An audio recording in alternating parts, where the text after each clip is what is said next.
வணக்கம் நண்பர்களே, இன்று நாம் பேச போகும் தலைப்பு விட்டமின் சி. இது எதுக்கு முக்கியம்? என்ன பயன்கள்? எந்த உணவுகளில் அதிகம்? இதை எப்படி தினமும் பெறலாம்? எல்லாமே இந்த வீடியோவில் தெரிஞ்சுக்கலாம். வைட்டமின் சி என்பது ஒரு சக்தி வாய்ந்த ஆன்டிஆக்சிடென்ட். இது நோய் எதிர்ப்பு சக்தியை அதிகரிக்க உதவுகிறது. கோலஜன் சுரப்பை ஊக்குவிக்கிறது.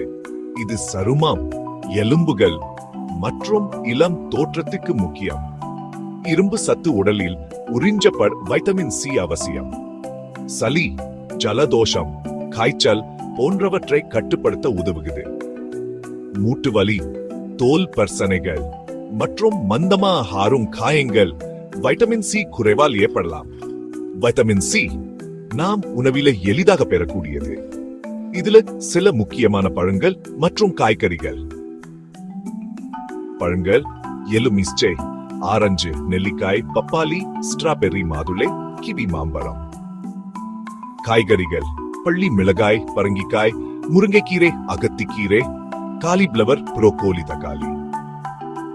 குறிப்பாக காய்கறிகளை அதிக வேகமின்றி அவிச்சா வைட்டமின் சி கெட்டு போவதில்லை.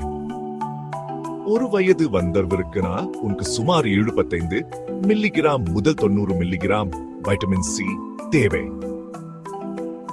பெரும் மன அழுத்தம், மாசு, புகைத்தல் மற்றும் வறிய உணவழகு ஆகியவற்றால் வைட்டமின் சி தேவை அதிகமாகலாம். குழந்தைகள் மற்றும் வயதானவர்கள் சுட சிறிது அதிகமாக வைட்டமின் சி எடுத்துக்கொள்ளலாம்.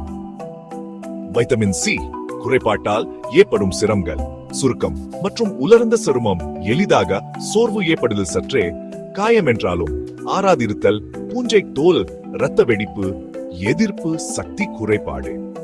நம்முடைய உடலை நோய்களில் இருந்து பாதுகாக்கவும் இளம் தோற்றத்தை பாதுகாக்கவும் தினமும் விட்டமின் சி நிறைந்த உணவுகளை சேர்த்துக்குவது அவசியம்.